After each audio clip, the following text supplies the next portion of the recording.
In the late 70s, Sandra Clifton was the in-demand psychic in Los Angeles. Her radio show covered Southwest markets. She was a top-rated guest on AM Los Angeles. And her books attracted a faithful following. I started searching for power and for something that could make me feel worthwhile and worthy. And they say, it doesn't matter what you think. Let in anything you want. Be present in the moment. Let the presence come in, but they don't say whose presence, what presence. Sandra was an unlikely recruit to New Age philosophy. She was raised in a strong Christian home. But later, she became trapped in an abusive marriage. She began looking for an emotional escape. She found it by watching horror movies and browsing through occult books.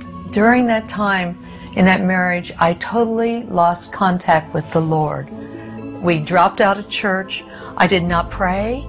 He was not even on my radar screen. I started to replace the Lord with horror movies. After 5 years, Sandra's marriage ended in divorce. Suddenly, Sandra went from being an abused housewife to a single woman searching for identity. She met with a psychologist in hopes of finding direction. I'm hurting from a divorce. Not only that, but I sense what people are thinking, and I just need some help here. And I looked over at him, and he did not give 2 cents what I was giving him. Instead, his mind seems to be on, and the word came to my mind, Virginia. And I thought, Virginia? Well, that's his mistress. And it's just something I knew. And I said to him, interrupting him, I said, listen, you're thinking about Virginia. I'm paying you $50, and I'm not getting any help. What's going on here? Sandra says this is the first time she was able to read someone's mind. The psychologist immediately ended the session. He referred Sandra to a local university conducting research on paranormal phenomenon. The head of the program hands me a letter and she says, read this. Well, she didn't mean open it and just read the words. She meant, that was a term they used for psychic. Tell me what is in that letter. Who wrote it? What were they about? And I took it and I just instantly knew. And it was very addictive, because not only was I stamped and approved, but I was needed. Okay, let's put you to work on some police cases to see if you can find missing persons. Sandra became more in tune with her psychic abilities. Yet one night, Sandra had an eerie feeling as she looked over the faces of a serial killer's victims. I knew somehow deep within me, something's wrong here. Maybe I shouldn't be doing this.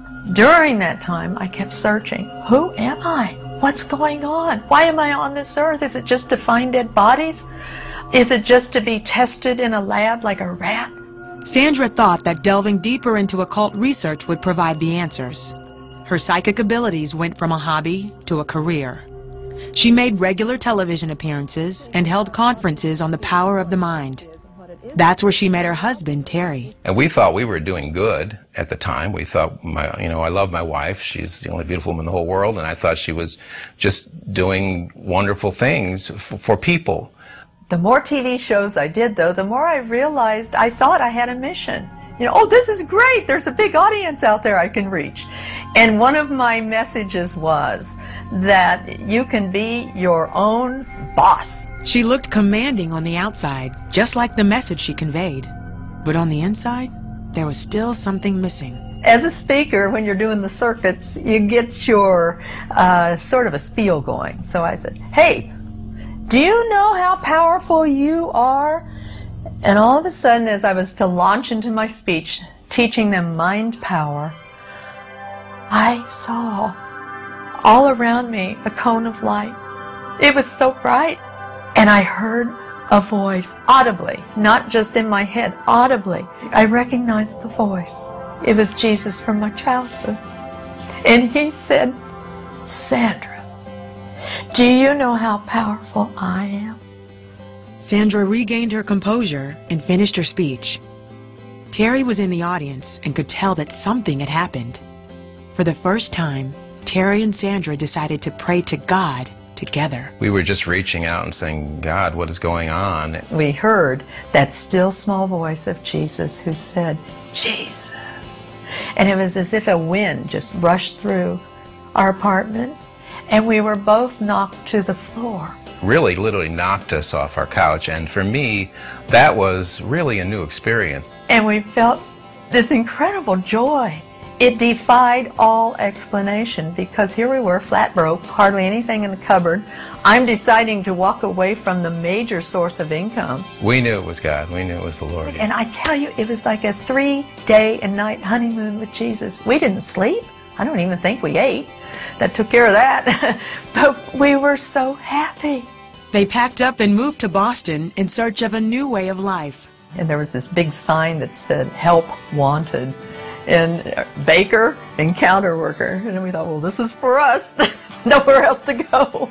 When we came to Christ, there was a truth source. There was the Bible. It gave us direction and a comfort to knowing that there was somebody greater than us. There's all the difference in the world between searching when you're in the New Age and occult, because what your search in that context is inward. Who am I?